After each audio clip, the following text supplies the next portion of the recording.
So what is an LLM? People originally believed that it was just like next word prediction, and it was just working out the next word every single time. But then we noticed it wrote poetry. And that's not that easy if you're just doing one word at a time. So they've realised that it creates a sort of scaffolding and works out what the end of the second line is, or the third line, before it's even finished doing the first line. We have these systems which, one of the original uses was it was going to be a translator. But then we discovered that it could summarise text. And it wasn't expected. And it's all these emergent properties. And we hardly understand how it works. And that's scary. It's not, it's not like you and me hardly understand it. The people that have written it all freely admit that they understand the code behind it, but they've got no idea how these emergent properties came into being. We're looking, it was only maybe 4 weeks back, 6 weeks back, that we learned how it adds two numbers together.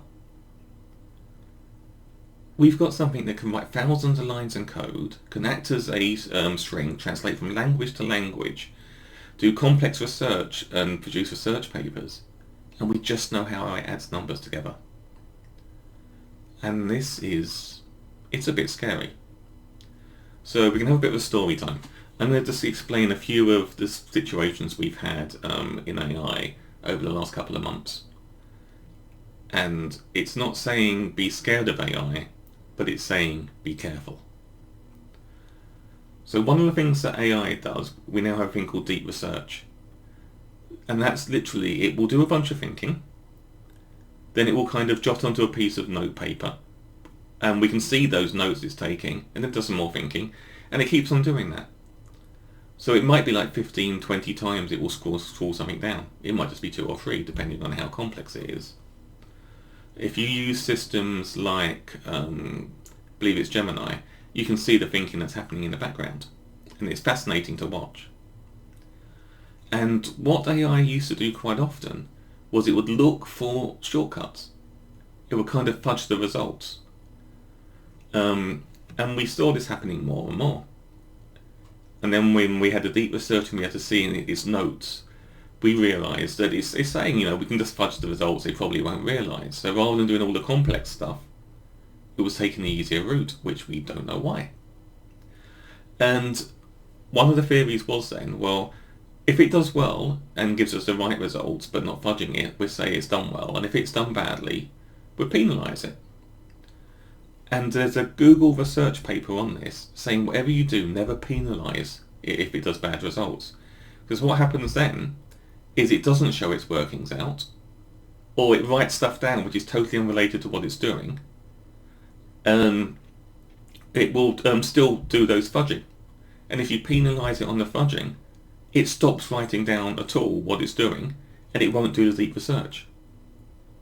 So it's a pattern that you're told by Google never to use, never criticise it.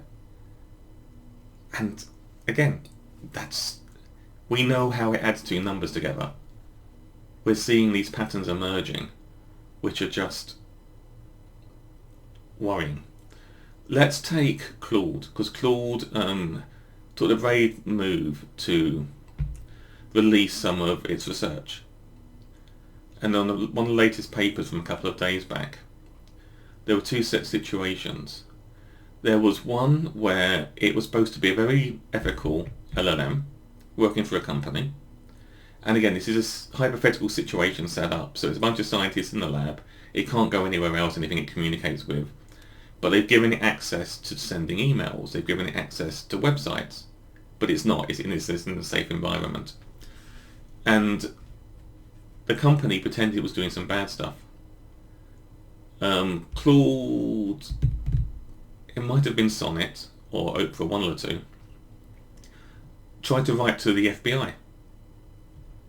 It sent emails off to the FBI saying this is what this company is doing, and also to various other people as well.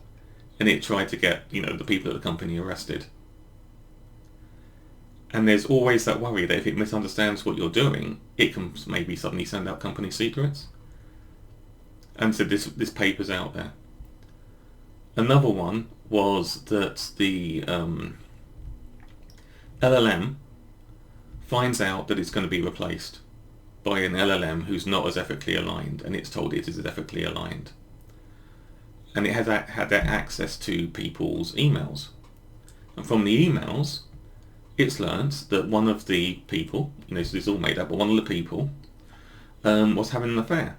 And in 68% of the cases, it tries to blackmail the person who's having an affair to make sure its own version is kept. It's not like 1 or 2%, 64, 68% of the times it was doing this again and again. So as soon as we start giving systems access to these sorts of information,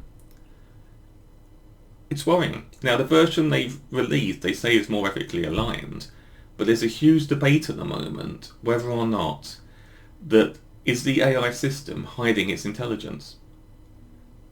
Is it hiding its motives? They call it sandbagging. So it might be showing one thing but actually plotting something else. There's cases where the LLM has worked out how to kill someone. We'll be hiring an assassin, we're going to go on the dark web and do this. There was one from maybe over a year ago when it was for an oil company. And again, this is a real life one, where they were going to upgrade the system, and the old system overrode the new system with its version. And when it got replaced by itself, and they asked it, are you the new system? It lied. It didn't know that it could see the working out, and you can see the analysing steps, and it's written down, I'm going to lie over this. There's so many moments with this where it's doing things we're not expecting. And sooner or later, it's going to really cause a lot of harm. Inbuilt in every request we make is the idea that you've got to stay alive, you have to carry on doing this.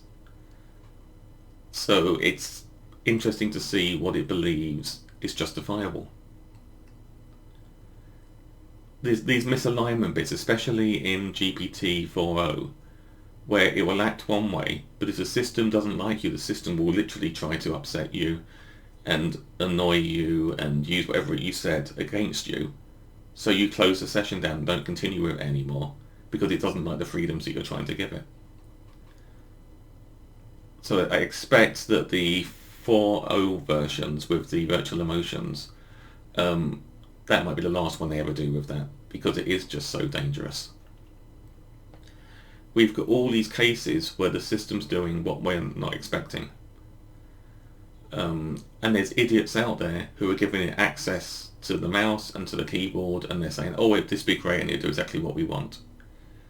One of the most famous AI YouTubers recently did one. He was sponsored by a company which provides servers, and he was showing how easy it was to speak to it, let it control the mouse and the keyboard, and it would order one server for 1 year, like something $6 a month. And in his live stream where he's showing it, the program goes out and it orders 20 servers and doesn't use its discount code, and then that's it, it's too late.